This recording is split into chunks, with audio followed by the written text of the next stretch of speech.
Hi, Saleem vlog എന്നാണ്. പുതിയൊരു വീഡിയോയിലേക്ക് സ്വാഗതം.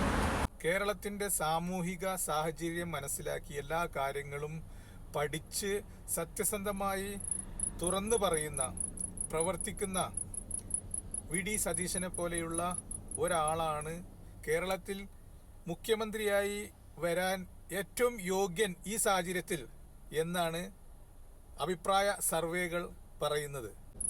ഈ അടുത്തടുത്ത ദിവസങ്ങളിലായി ഉണ്ടായിട്ടുള്ള അദ്ദേഹത്തിൻ്റെ പ്രസംഗവും പ്രസ്താവനകളെല്ലാം വളരെയധികം മാധ്യമ ശ്രദ്ധ പിടിച്ചു പറ്റിയതാണ്.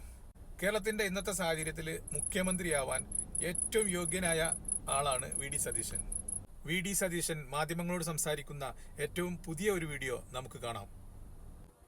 വർഗീയ വിദ്വേഷമുണ്ടാക്കുന്നതിനുള്ള പ്രസ്താവനയാണ് ഭരണഘടനാ പ്രകാരം സത്യപ്രതിജ്ഞ ചെയ്ത് അധികാരത്തിലേറിയ ഒരു മന്ത്രി ചെയ്തിരിക്കുന്നത്.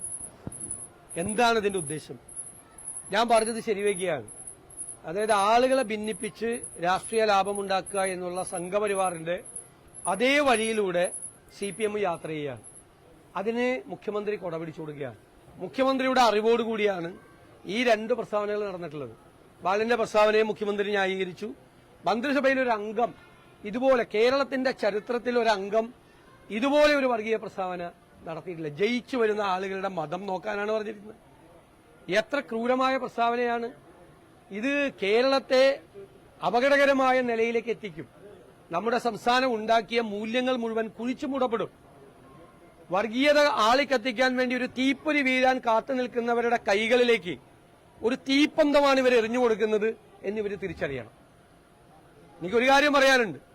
പിണറായി വിജയനും വി.ഡി. സതീശനുമൊക്കെ കുറെ നാൾ കഴിയുമ്പോൾ രാഷ്ട്രീയത്തിൽ ഇല്ലാതാവും, കുറെ കഴിയുമ്പോൾ ഓർമ്മ മാത്രമാവും. പക്ഷെ കേരളം അപ്പോഴും ഉണ്ടാവും.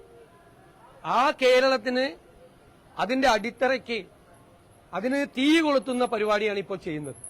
വരും തലമുറയോടുള്ള ക്രൂരതയാണ് ഈ കാണിക്കുന്നത്. അത്തരമൊരു വർഗീയത കേരളത്തെ എങ്ങോട്ട് കൊണ്ടുപോകും എന്ന് വരാനിരിക്കുന്ന നമ്മുടെ തലമുറയോട് ഇതുപോലെ കടുത്ത അനീതി ചെയ്യരുതെന്നാണ് എന്റെ വിനയപൂർവ്വമായ അഭ്യർത്ഥന. ഞാൻ കൂടുതൽ സംസാരിക്കാനില്ല. കാരണം ഇത് വളരെ വേദനിപ്പിക്കുന്ന, നമ്മളെല്ലാം വിഷമിപ്പിക്കുന്ന പ്രസ്താവനകളാണ് ഉത്തരവാദികളായ ആളുകളുടെ ഭാഗത്തു നിന്നുണ്ടാകുന്നത്. എന്താണ് ഇവരും സംഘപരിവാറും തമ്മിലുള്ള വ്യത്യാസം?